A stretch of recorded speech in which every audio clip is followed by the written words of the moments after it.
আসসালামু আলাইকুম রহমতুল্লাহ বারাকাতুহু।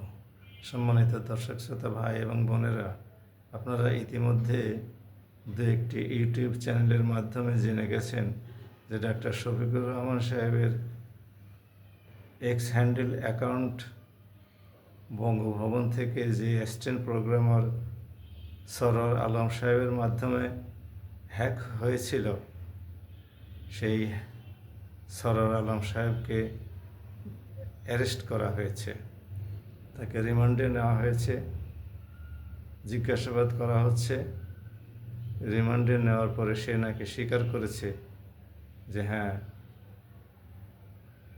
এটা হ্যাক করার ঘটনাটা সত্য। এরপরে আরও আগামীতে কী তথ্য বের হয়ে আসে, এটা দেখার জন্য আমাদের একটু অপেক্ষা করতে হবে। এখন আমাদের প্রশ্ন হলো, এই যে হ্যাকিংয়ের ঘটনা নিয়ে জনাব তারেক রহমানের মতো একজন বড় রাজনৈতিক দলের সর্বোচ্চ নেতা মাঠে ময়দানে মুখ খুললেন এবং ডাক্তার শফিকুর রহমান সাহেব আমিরে জামাতের বিরুদ্ধে বিষোদ্গার করলেন। এখন তারেক সাহেবের কি জবাব হবে?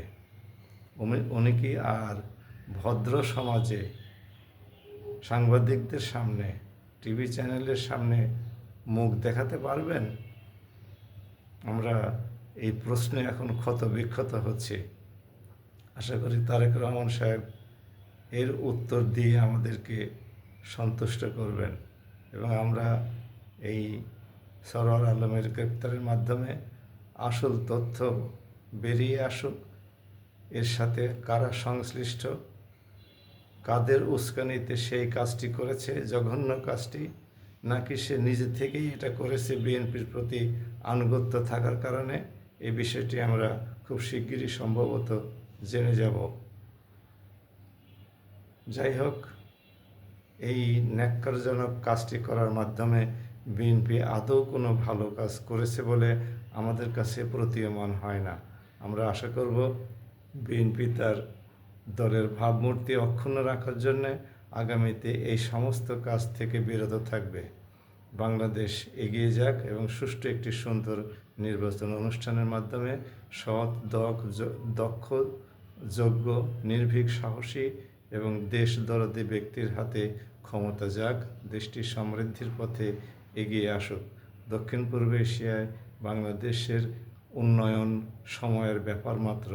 যদি একটি মাত্র শর্ত পূরণ হয়, সৎ এবং দেশপ্রেমিক ব্যক্তির হাতে ক্ষমতা পড়ে। দেশের জনগণ, ভাই এবং বোনেরা, আপনাদের হাতে সেই সৎ এবং দক্ষ যোগ্য লোকের হাতে ক্ষমতা তুলে দেওয়ার একটা সুবর্ণ সুযোগ এসেছে। আগামী 12ই ফেব্রুয়ারি আপনারা আপনাদের সেই রায় দিবেন। এই রায়ের মাধ্যমেই আপনাদেরকে প্রমাণ করতে হবে আপনারা একটি সুন্দর দেশ চান, স্থিতিশীল গণতন্ত্রের দেশ চান, উন্নয়নের পথে এগিয়ে যাওয়ার দেশ চান, নাকি বিপরীতটা চান। সিদ্ধান্ত আপনাদের। সবাই ভালো থাকুন। আসসালামু আলাইকুম ওয়া রাহমাতুল্লাহি ওয়া বারাকাতুহু।